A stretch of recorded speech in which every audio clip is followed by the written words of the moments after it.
Well, as you can see, the pace car is out and we are ready for our first group action, and it comes from Group 3 and it is the Formula Junior.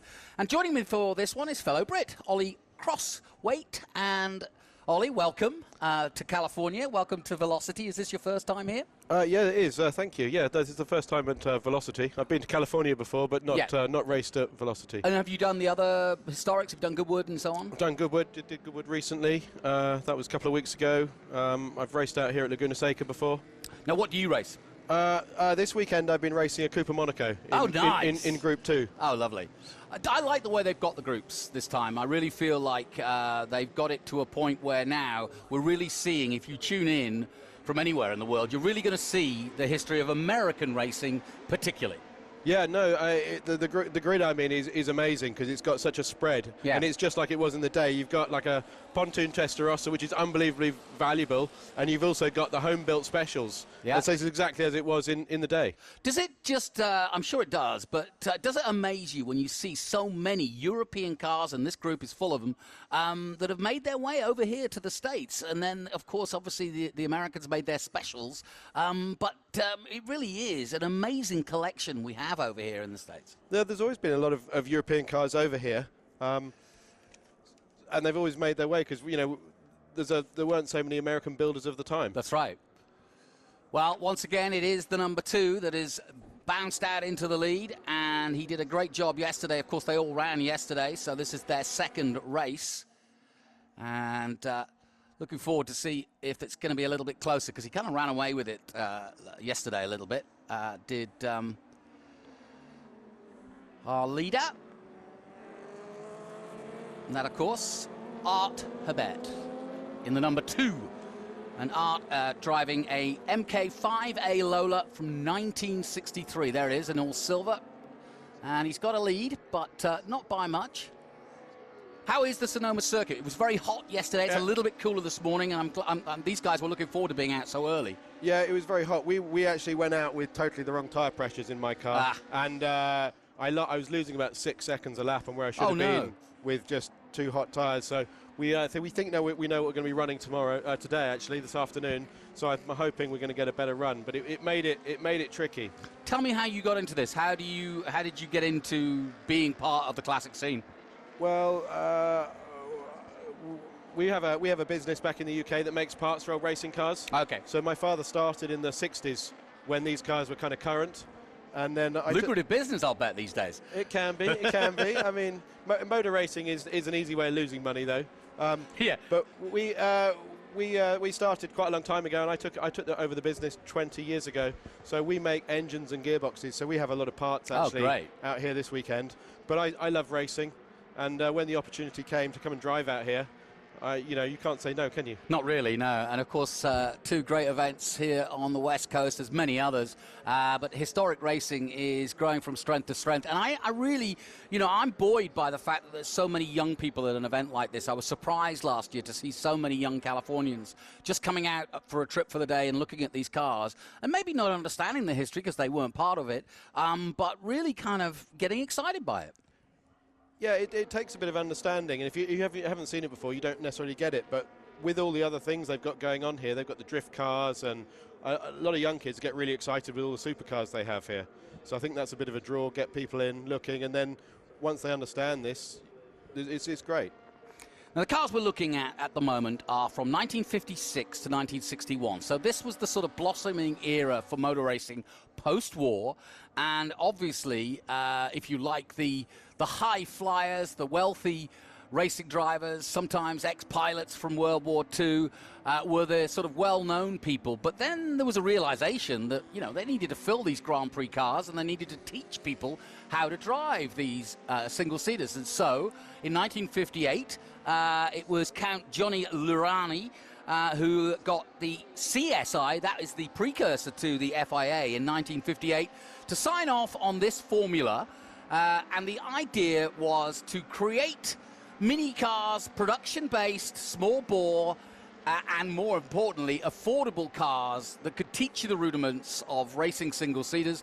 And even back in the day, Ken Miles used to race these kind of cars, David Hobbs, many drivers on the way up to fame and glory would start at this level, and this would be their weekend runner. Yeah, and the other big name you missed was Steve McQueen. Of course. So Steve McQueen was famous for having a coupe, I think a T56. Yep. But the great thing about these cars are they're great for learning in. Yeah. They don't have too much power, and you've got to carry the speed. You cannot scrub too much speed off in the corners. So to be fast, you've got to be really smooth, and you've got to carry the speed. So they're a great way of learning. Like I said, late 50s, early 60s. You mentioned that you guys are involved in the parts. What do you go through? I'm guessing gearboxes. What is most at demand in this kind of racing? The engines are the big wear items on these. I mean, yeah. The gearboxes, these cars don't have too much power. The probably maximum power you're seeing is 120 horsepower. Yeah. Although they do rev to 9,000, so there's a bit of load there, but they don't really. That's not the problem. Well, that Lola Mark 5A in silver from Lake Spur, California. Art Herbert has been part of this scene for many years. Put on a good show yesterday. He's doing it again here today as he comes out of 12 and down past our commentary position, which is just to the left of that little kink there.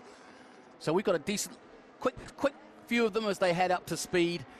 And it's pretty much like yesterday. Collins and Colivas also up there. Colasacco, Joe, getting a good start. He's up to 5th now. In fact, I'm not sure which one is which because we've got Joe and his son out there at the moment. So we'll work out who is who. Hang on a second.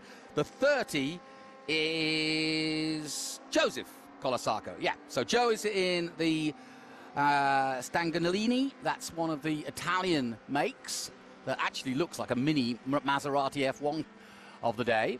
And then the other Colasacco is in the Ram Formula Junior in red, and that's the number 3. And that's the one that is in 6th place at the moment. So the Colasaccos together on track 5th and 6th at the moment. A lot of father and sons here too, so it seems to be historic racing gets to become a family affair. When you're young, it's quite a difficult entry point to go and buy some of these cars. Right. Some of them can be quite value, so it's always useful to have some family help that's going to lend you a car to get you going.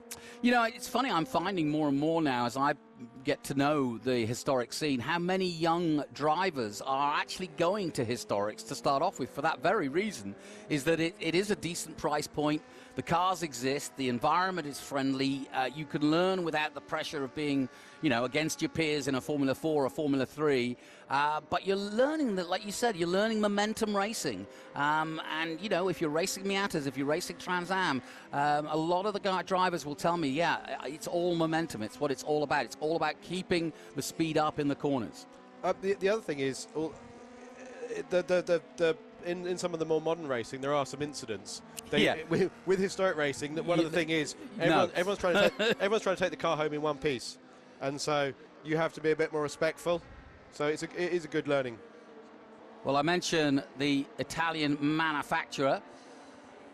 The first people were the Italians to get involved in building one of these cars, and they are the Stanganellini from Italy, Delfino from 1962, and the one we just saw a moment ago was a car that Walt Hankson drove for Briggs Cunningham back in 1962 in Formula Junior at Daytona.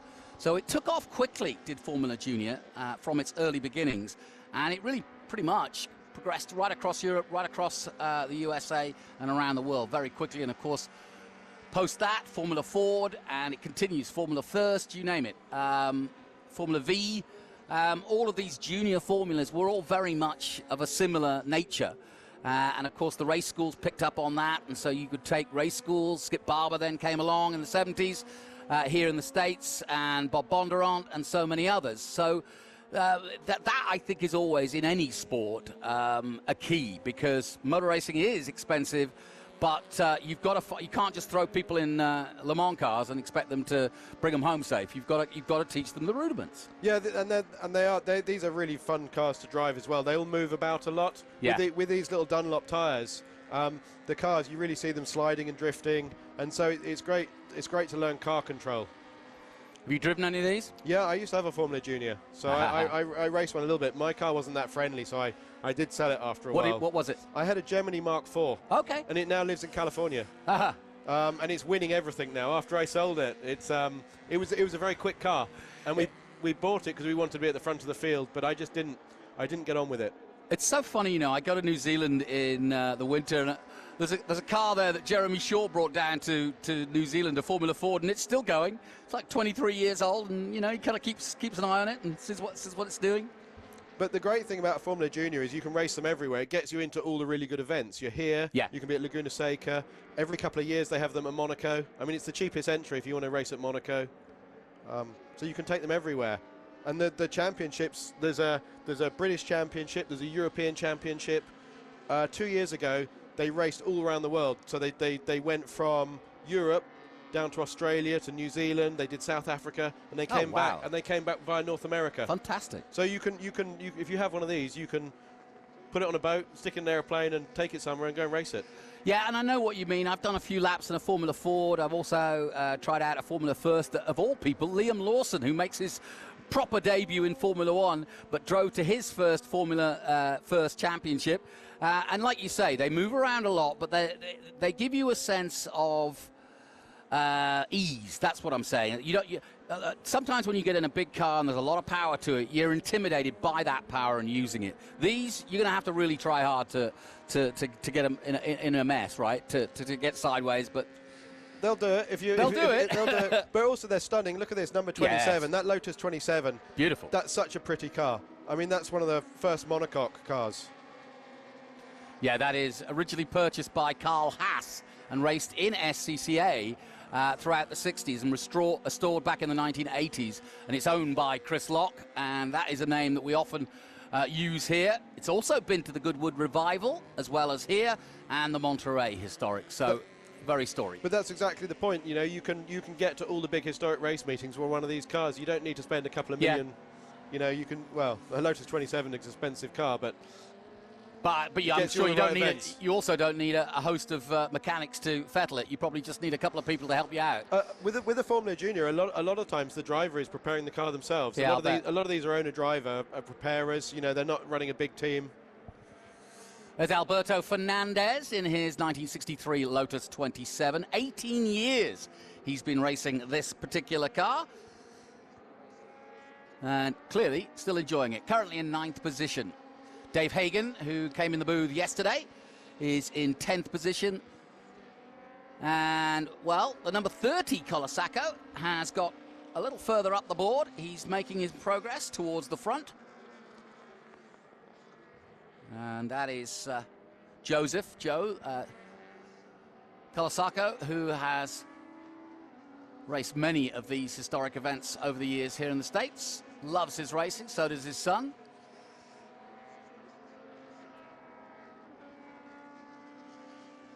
Repaved not that long ago.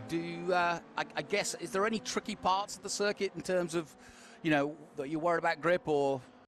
No, the big problem with this circuit is the elevation change and the fact you're going over brow of the hill, and when you haven't been here before, you're like, am I at the right place? Well, you know you're kind of in the right place, but the braking as late as you need to brake takes a bit of building up to. You know, we had a good lecture from at the beginning of the weekend of, like, you know, not going off and not bidding it, not hitting anyone. So that you've got that in the back of your mind. Yeah, of course. But you know, I knew I was braking 50 yards too early. But it takes a while with coming over a flat out over a blind crest that you've got to leave it later. And it's tricky because a lot of the time when you do an historic race, you're really sometimes not really sure who you're up against. I mean, you know, Jenson Button was lapping the field yesterday, and as he should. But, you know, everybody's got to keep their eyes and ears about what they're doing, because everybody's in their own race. I was quite chuffed to out-qualify him, though, in my race. Oh, there you go. I did go up and so that's a good one for the bar, isn't it? I did go and talk to him afterwards, and I did point out that I was 2 places further up the grid than him. And then he came up with an excuse about how the brakes weren't working and stuff. So he's a racing driver at the end of the day. I love the fact that even the World Championship's got driver excuses. I know it, absolutely. Racing drivers, one and all, absolutely. But he was in a very valuable Ferrari Testarossa, and I think you've got to give that car quite a lot of respect. Yeah, I think the 2 things I heard about that is, A, he doesn't own it, and B, it didn't have a roll cage, so he was being a little bit more... Or seatbelts. Or seatbelts. Yeah. Here's a factory-backed Lotus coming at us. That's the green number 9, Lotus 22 from 1962. That's Dave Hagen, currently in 10th position. I mentioned him earlier. That's a very pretty car, Isn't it? Yeah, I like that mint little colour. It looks like the BRP colours. BRP painted all their cars that colour in period. Now, we've got some interest.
A little closer to him than yesterday. 3 seconds the gap between the leader, and he's now getting into traffic as we come down to the end of this race. But it's going to be Art Herbert who's going to do the business by the looks of things. At the top of the hill now, making his way down through the right-hander. And we'll now start. There is the checkered flag, so it is going to be a win for Art. But a good way to start the day. Do you want to be out there? I bet you are. What time is your session? I'm out at 12:20, I believe. So brilliant. Group 2. Well, feel free to come back and join us and tell us about your exploits once you've had a go. Thank you.